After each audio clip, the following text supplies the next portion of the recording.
팔부, 빈 배는 행위자가 없다. 팔부 깊은 이해를 지니고 주의 깊게 사물을 바라보면 이를 안목이 있다고 말한다. 그와 같은 안목을 지니는 것은 사물의 본질을 꿰뚫어 볼 때 드러나는 것이다. 이름과 모양에 매달려 겉에서만 맴돌면 기흉화복에 웃고 울 수밖에 없다. 여여한 상태란 바다의 표면에는 바람에 의해 파문이 일어나지만 바람이 불 때마다 출렁인다는 것은 파문에 의해 들 잡혀있지 않다는 것이다. 바닷물이 출렁거린다는 것은 물의 표면이 고요하여 움직임이 없으므로 일어나는 현상이다. 허공은 밝음과 어둠에 물드는 바가 없으므로 무수한 밤과 낮으로 변할 수 있는 것과 같다. 만일 물의 성질이 잔잔한 고요함이 없고 항상 출렁거린다면 돌을 던져도 미세한 반응조차 없을 것이다. 출렁거리기에 바빠 거기까지 신경 쓸 겨를도 없다. 그러나 출렁거리는 물에 돌을 던져도 여전히 반응을 나타낸다면 그것은 언제, 어느 때건 고요함을 지니고 있기 때문이다. 세상도 출렁거리는 바닷물처럼 한시도 정지해 머무는 법 없이 끝없는 생멸 변화를 통해 존재하고 있다. 세상은 움직임의 연속이다. 그러나 실제로는 어떠한 움직임도 일어난 바가 없다. 어째서인가 물결이 출렁거리는 것은 바람이 노는 것이다. 고요함은 이것저것 간섭하지 않는다. 그들을 포용하고 너그럽게 감싸 안는다. 세상도 고요의 품에 안겨 있다. 마음껏 허공을 휘저으며 구름이 흘러다녀도 허공은 그런 모습을 마냥 바라보고만 있다. 필름뿐인 영상을 통해서도 우리 마음은 슬픔과 기쁨의 범벅이 되고 만다. 그것은 마치 바닷물이 바람에 출렁거리는 것과 같다. 그러다 보니 경계에 흔들리는 마음의 허망한 속성에서 벗어나고자 한다. 허망하지 않은 마음을 찾아 나서지만 결국은 실패할 것이다. 왜냐하면 허망함이 곧 허망하지 않음인 까닭이다. 이런 이치에 눈을 뜬다면 허망함을 벗어나려 하지 않고 허망하지 않은 마음을 찾아 나서지도 않을 것이다. 이런 이치에 눈뜨지 못했다면 행위자가 없는 무위의 삶이란 마음이 의도를 일으키는 것은 모두가 헛개비의 손으로 가리키는 것이라고 생각할 것이다. 그렇기에 의도하는 바를 내려놓는 것이 본성의 마음으로 살아가는 것이며 얻고 구하려는 마음의 갈증을 통해서는 영원한 마음의 평안을 성취하기 어렵다고 생각할 것이다. 그러나 과연 그러한가? 만일 우리들 앞에 맑은 물과 탁한 물이 담긴 두 잔에 물이 놓여 있을 때 맑고 탁한 물이라고 생각한다. 그러나 시간이 흘러가며 탁한 물의 앙금이 가라앉으면 맑고 탁한 물이란 구별이 필요치 않으며 둘은 동떨어진 별개의 존재가 아님을 알게 된다. 이것을 불의의 안목이라 하며 둘처럼 보이지만 둘도 아니며 그렇다고 하나라고 부를 수도 없다는 것이다. 세상은 불의의 원칙으로 건립되었다. 늘 변해가는 것과 변치 않는 것이 그것이다. 그 둘은 한 몸처럼 어울려 있다. 투명한 봅의 구슬에는 각도를 달리해서 보면 오색의 빛깔이 형형색색으로 비추어져 나온다. 그러한 오색 빛깔은 봅의 구슬의 본래부터 존재하는 것이 아니다. 그렇다고 봅의 구슬과 오색 빛깔을 따로 떼어낼 수도 없다. 봅의 구슬에는 오직 봅의 구슬만이 존재하며 다른 것이 없으므로 절대 세계라 한다면 오색 빛깔에는 여러 가지 빛깔의 모양이 존재하므로 상대 세계라 할 수 있다. 우리가 살고 있는 세상의 온갖 삼라만상은 오색 빛깔처럼 상대적인 세계에서 존재하는 것이다. 그래서 상대적인 세계의 특징은 하나, 같이 변하고 멸하는 속성을 지니고 있다. 독립적으로 존재하는 개체적 자가 없고 여러 인연을 의지하여 생겨난 탓으로 인연이 닿으면 뿔뿔이 흩어져야 한다. 그렇기에 허망한 속성을 지녔다고 말한다. 반면에 봅의 구슬은 인연으로 생겨난 것이 아니다. 봅의 구슬에는 다른 어떤 것도 존재하지 않기 때문에 독립적인 개체로서 스스로 존재하고 있다. 이처럼 스스로 존재하는 것은 다른 인연을 의지하여 생겨난 것이 아니므로 변하거나 멸하지 않는다. 그래서 부족함 없는 완전 무결한 상태로 한결같이 존재한다. 이것이 절대 세계이다.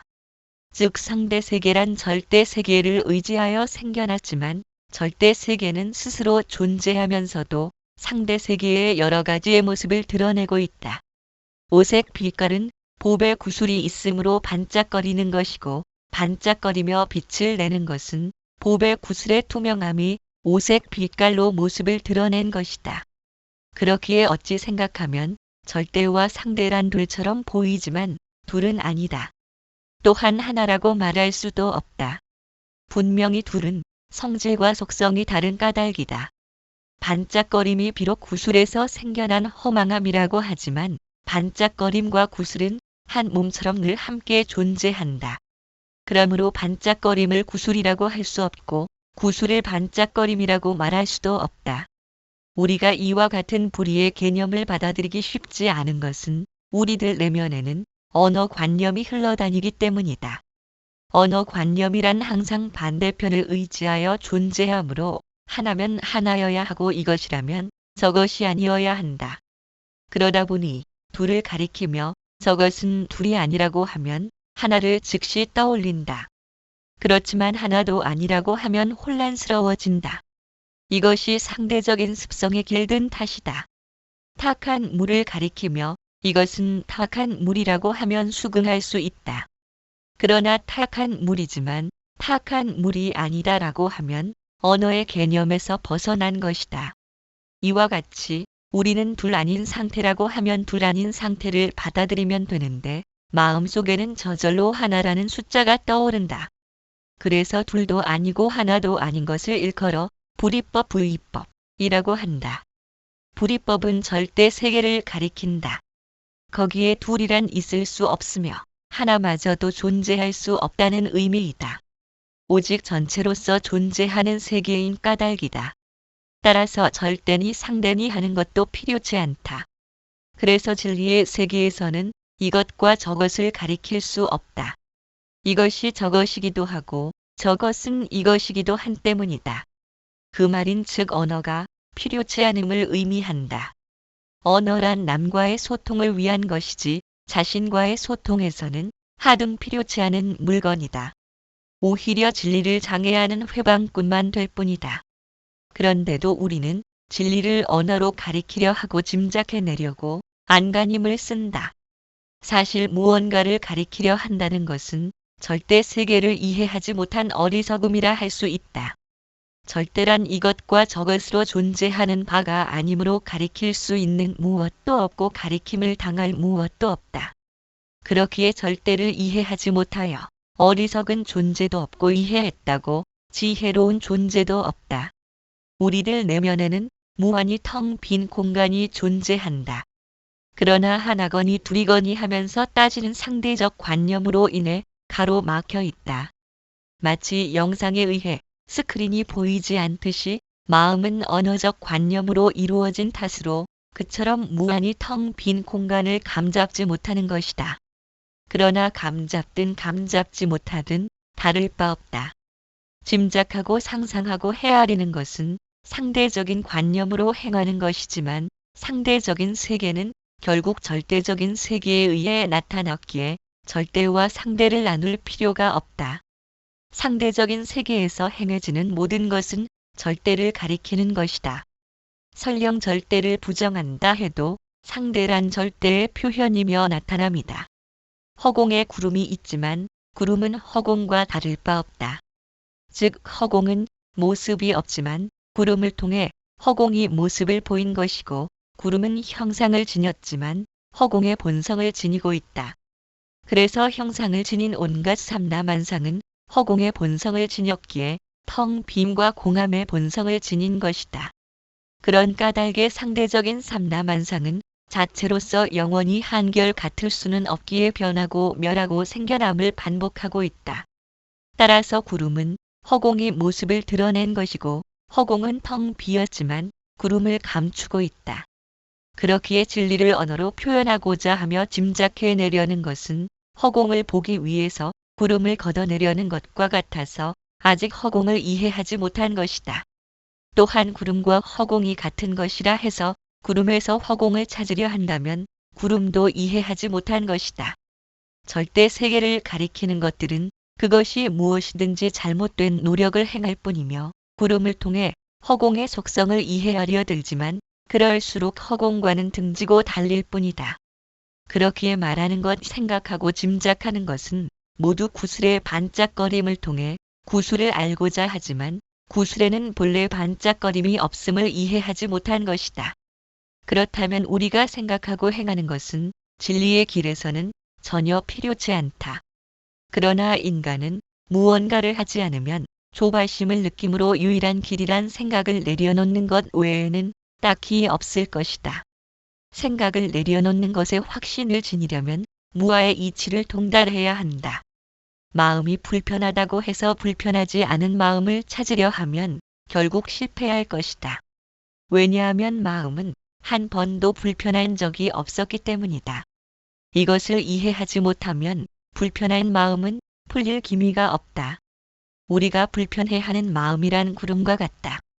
구름이 허공에 의해서 생멸하듯 마음도 생멸함으로 불편해하거나 편함을 느끼거나 하는 것들은 허공과도 같은 마음 바탕이 존재한다는 의미이다. 구름의 본성이 허공과 다르지 않다. 즉 텅 빔과 공함을 본성으로 하기에 불편한 마음도 텅 빔과 공함을 본성으로 한다. 거기에는 본래 불편하거나 편하거나 하는 느낌이 달라붙을 수 없는 자리이다. 단지 불편하다고 느끼는 착각에 스스로 빠진 것이다. 또한 불편한 마음이 스스로 불편하다고 알아차린 것은 아닐 것이다. 만일 마음이 스스로 알아차리는 기능이 있다면 마음이 멸하여 고요한 순간에는 아는 마음이 사라졌으므로 고요하다는 것도 알지 못해야 한다. 마음이 사라져 고요함을 안다는 것은 마음이 소멸해도 스스로 알아차리는 무언가가 있다는 의미이다. 이와 같이 마음이 불편하다는 것을 알아차리는 것은 항상 하는 성품에 의해서이다. 우리는 늘 항상 하는 성품과 함께 하면서도 그것을 알지 못함은 불편함과 편한 상태에만 집착하기 때문일 것이다. 본성의 마음을 가리키는 손가락은 결국 헛개비가 가리키고 있는 것이다. 그것을 쫓아 본성의 마음을 얻었다고 해도 헛개비 마음으로 구한 것이니 헛개비가 들고 있을 것이다. 그렇기에 짐짓 애쓰고 노력함으로써 아상을 지우려 한다면 어리석음의 늪을 벗어나지 못한다. 그래서 선정과 지혜를 함께 이루어야 한다. 선정이란 마음을 집중하여 산만한 마음을 다스리는 것이다.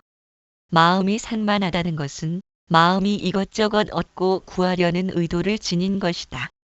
꿈속에서 존재하는 나란 꿈을 깨면 본래 없을 것이다. 헛개비 마음으로 일으키는 의도를 내려놓으려면 나와 세상의 모든 것을 꿈속의 존재로 볼 수 있는 안목이 필요하다.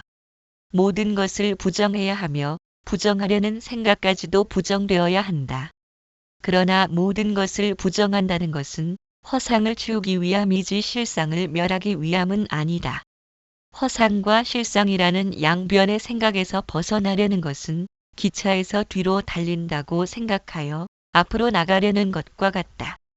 살아감이란 자신이 꿈꾸고 있음과 알아차렸다면 세상의 온갖 것을 부정할 것이다.